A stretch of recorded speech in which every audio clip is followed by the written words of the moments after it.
Құрметті әріптестер, менің атым Мұхаммед Рахым Қыдырбайұлы. Мен көп жылдан бері осы білім саласында жұмыс істеймін. Сіздерге мен Жапония мемлекетінің гранты туралы айтқым келеді. Бұл 1990 жылдан бері Қазақстанда жүзеге асып келеді.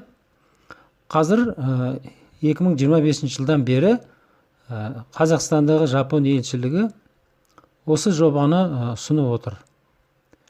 Мен бұл ақпаратты ақпарат құралдары арқылы таптым және оған нақтылығына көз жеткіздім.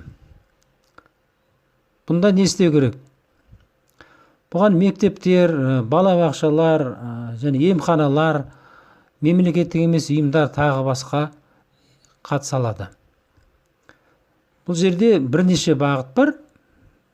Айталық адам қауіпсіздігіне байланысты нақты бағыттар. Şimdi экология бар, нақты мына бүгінгі өмірге қажетті барлық мүмкіндіктер ашылуға береді. Жапон мемлекеті 5 миллион иен деп отыр, шамамен $32,000. Осыған мысалы мына мектептер, енді мен өзім мектеппен және университеттермен жиі айлансам, солармен араласып тұрам. Сіздерге осыны айтқым келеді. Бірінші не істеу керек? Яғни $32,000 сіздер мектепке автобус сатып алуға болады. Мектептің подвалы соны жөндеуге болады.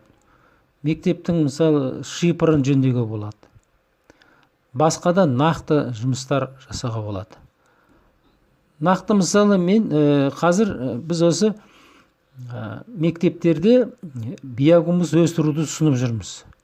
Міне дәл осы жоба бойынша мысалы бізде нақты сондай ой бар.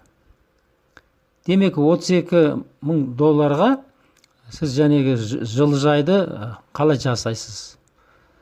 Ол үшін жылыжай салатын 3 компанияның ұсынысы керек. Мысалы жылыжай, оның металлоконструкциясы, оған кететін жылыжайға салатын айталық ағаш,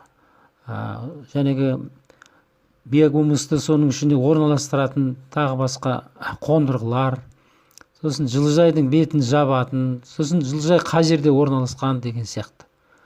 Міне осының барлығын есептейсізде мектепте соны салуға болады. Сондықтан